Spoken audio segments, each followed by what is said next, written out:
I sit down, I'm ready, I'm excited, I'm feeling good.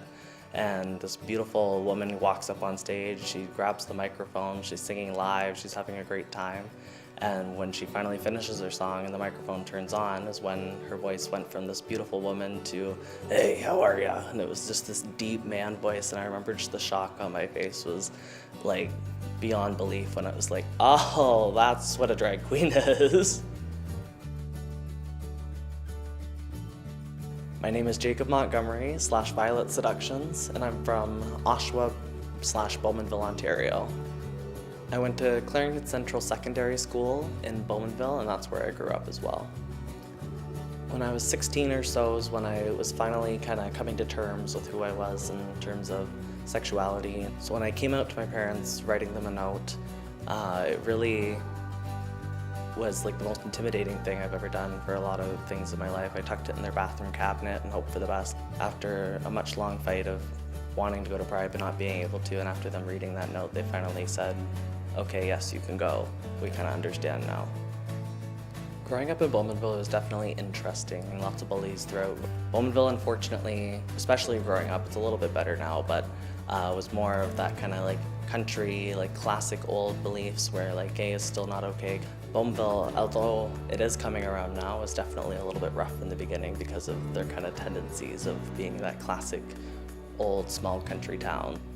Growing up in high school was really interesting when I started to come out and started associating myself with more people within similar interests and communities, being the LGBT community or the gay community.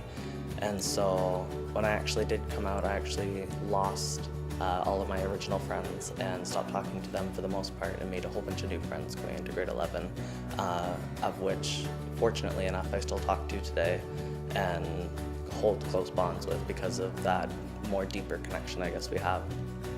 When I started doing drag was shortly after I had come out, and my parents were still getting used to the idea of me coming out and the idea of maybe I might date a man. The thought of then their son wanting to be a stripper in their eyes is how they kind of saw it was really shocking to them. So it took them a really long time to kind of come around and actually kind of see what the first show was all like. And so it took my mom probably 2 years before of me doing drag before she actually came to my first show, and then my dad probably a year after that, and it was even still like a very censored show compared to my normal shows, just to make sure that they could go, oh, like this is kind of more relatable. Most of my shows are kind of PG-13 at least, so to say, as it's a little bit more scandalous, a little bit more stripper-like, I guess I could say, with all the hair flips and knee drops and tricks I can kind of do. My parents came one night without pre-warning me, even though I usually censored my shows for them a little bit more to make it more appropriate PG-13 or PG even. But the one night they surprised me, it was already planned. I can't change my numbers once I get there. So it was unfortunately a night of All Sex and S&M by Rihanna and like Get on Your Knees by Ariana Grande and Nicki Minaj, and after that it was like the looks on their faces were like, and so they definitely were, okay, like we're letting you know for sure next time.